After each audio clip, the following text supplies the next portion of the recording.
Have you ever wondered how the apps on your phone or the games you play actually work? Well, it all comes down to this hidden language called programming. Over the next few minutes, we're going to break down the absolute basics and show you how to think a little more like a computer. Let's jump right in. Everything really starts with this simple question. You've got this incredibly powerful machine sitting right in front of you, but how do you get it to do what you want? It can calculate, it can create, it can connect with the whole world, but it won't do a single thing without a very precise set of instructions from you. So before we get into the how of it all, let's start with the why. Why do we even need to tell computers what to do in the first place?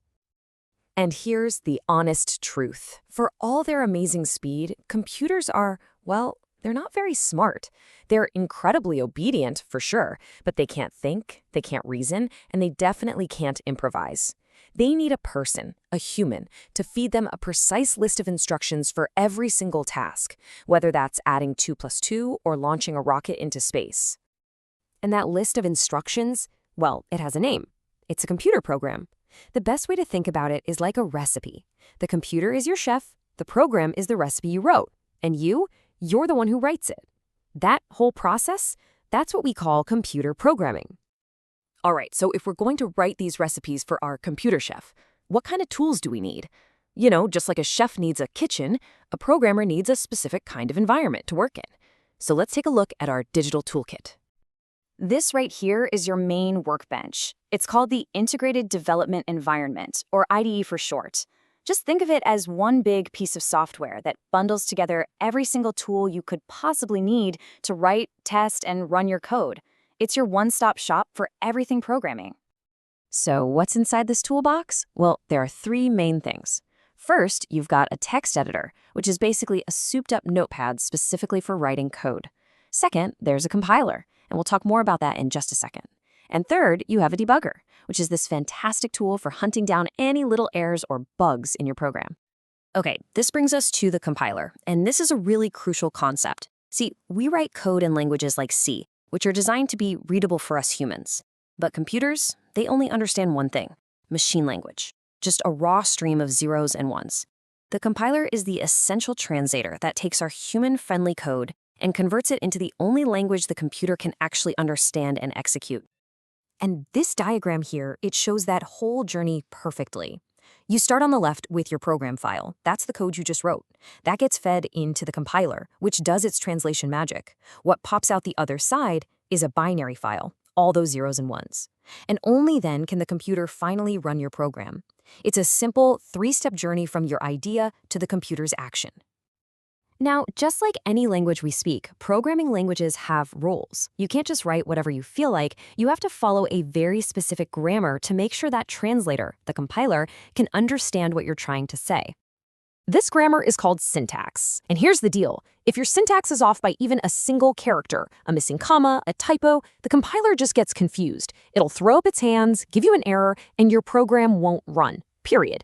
In the world of programming, getting the syntax right is everything. So let's look at a classic example. This is the Hello World program. It's kind of a rite of passage, the very first thing most people learn to code. It might look really simple, but every single character you see here is a complete, syntactically correct instruction that tells the computer to do just one thing: display the words Hello World on the screen. Let's actually break that little program down. Every C program has this basic structure. First up is the link section, which is where you connect to libraries of pre-written code. Then you have the main section. This is the official starting line for the computer. And finally, you've got the body, tucked inside those curly braces, which holds the actual instructions you want the computer to follow. And speaking of rules, here are 2 really important syntax rules for the C language you have to know. First, it's case sensitive. That means a lowercase int is completely different from an uppercase int. Second, every single instruction, we call them statements, has to end with a semicolon. Just think of it like the period at the end of a sentence. It's not optional. Okay, so we have the structure and we have the rules of our language, but what are we actually writing about? Well, all programs, at their core, work by moving data around. So let's look at the basic ingredients of a recipe: constants and variables. Data pretty much comes in 2 main flavors. Over on the left, you've got constants. These are values that are fixed, they never ever change, like the number 5 or the letter A. Then on the right, you have variables. These are more like containers for data that can change, like the current score in a video game or your age. You know, the absolute best way to picture a variable is as a labeled box sitting in the computer's memory. You give that box a name, like player score, and then you can put a value inside it. Later on, your program can open that same box and put a new, different value in. It's a super flexible spot to store information that changes. Now, before you use one of these variable boxes, you have to tell the computer what kind of data you're planning to store in it. For now, let's just focus on three basic types in the C language. You use int for whole numbers, float for numbers that have decimal points, and char for just a single character, like the letter A. And this leads us to the final key piece of the puzzle. Before you can put an int or char inside one of those boxes, you have to actually create the box in the first place. This process is called declaring a variable. It's where you tell the computer the data type you want to use and the name you're giving that storage spot. And this is exactly what that looks like in actual code. That first line, char grade, is an instruction that basically tells the computer, hey, create a box named grade that's designed to hold one character. The next line, int value, says, okay, now create another box named value that's going to hold a whole number. It's really that simple. This quote here really sums the whole thing up beautifully. Programming is just about taking the most basic building blocks, letters, numbers, and symbols, and combining them using the rules of syntax to create meaningful things like variables and other keywords. That's how we build our instructions, piece by piece. So let's put it all together. A program is just a recipe, a set of instructions.